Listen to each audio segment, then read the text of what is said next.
अस्सलाम वालेकुम स्टूडेंट। हमारी क्लास 9th सोशल साइंस और सोशल साइंस का पार्ट पॉलिटिकल साइंस। हमारा आज का टॉपिक जो है ये है challenges to free and fair elections.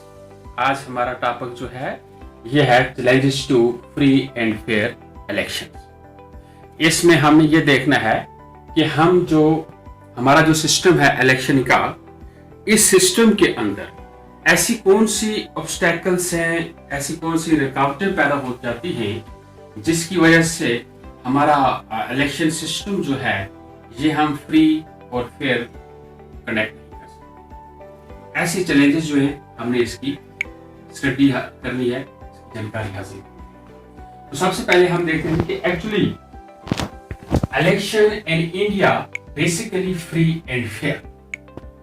बुनियादी तौर हमारा सिस्टम जो है इलेक्शन का, हमारा इंडियन इलेक्शन सिस्टम जो है ये बुनियादी तौर जो है ये फ्री और फेयर है, ये फ्री और फेयर है। लेकिन party win election foreign government as elected by the people.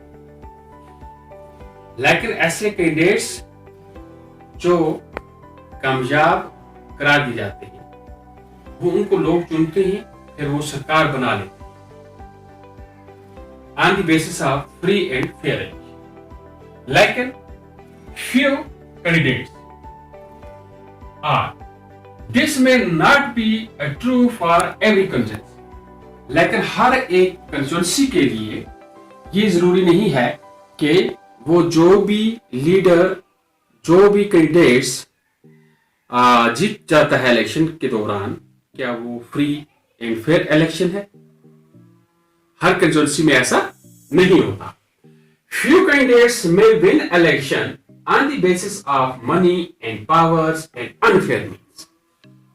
और ऐसी भी कंस्टिट्यूंसीज हैं जहां से कैंडिडेट जो हैं वो कामयाब करा दिए जाते हैं, लेकिन वो पैसे की वजह से और पावर्स की वजह से और अनफेयर मीन्स यानी वो मिसयूज करते हैं, तो इसकी वजह से भी वो कामयाब हो जाते हैं। तो ये जो है ये चैलेंजेस में ये चीज आती है। इसके अलावा हम ये देखते हैं कि many challenges are there in our Indian elections so far as our election system is concerned. ऐसी बहुत सी चैलेंजेस हैं जो हमारे इलेक्शन को पेश रहते हैं। For example, number 1, candidates and party having enough money may not be sure of their victory but enjoy unfair advantages over smaller parties and independent candidates। लेकिन ऐसे भी लीडर्स हैं, ऐसी पॉलिटिकल पार्टीज हैं जिनके पास बहुत सारे पैसे भी होते हैं और बहुत सारे उनके पास ऐसे पावर्स भी हैं, लेकिन उनको श्योर नहीं, उनको यकीन नहीं होता कि हम इस इलेक्शन में कामयाब हो जाएंगे। फिर वो क्या करते हैं, फिर वो they enjoy unfair advantages over small parties. वो अपने पावर्स का नाजायज इस्तेमाल करके छोटी पार्टी जो हैं उनके पर वो अपनी जीत हासिल कर लेते हैं। तो ये जो है ये सबसे बड़ा चैलेंजेस है हमारे इलेक्शन सिस्टम में। Number 2, candidates with criminal connections have been able to push other debates to get ticket from major parties।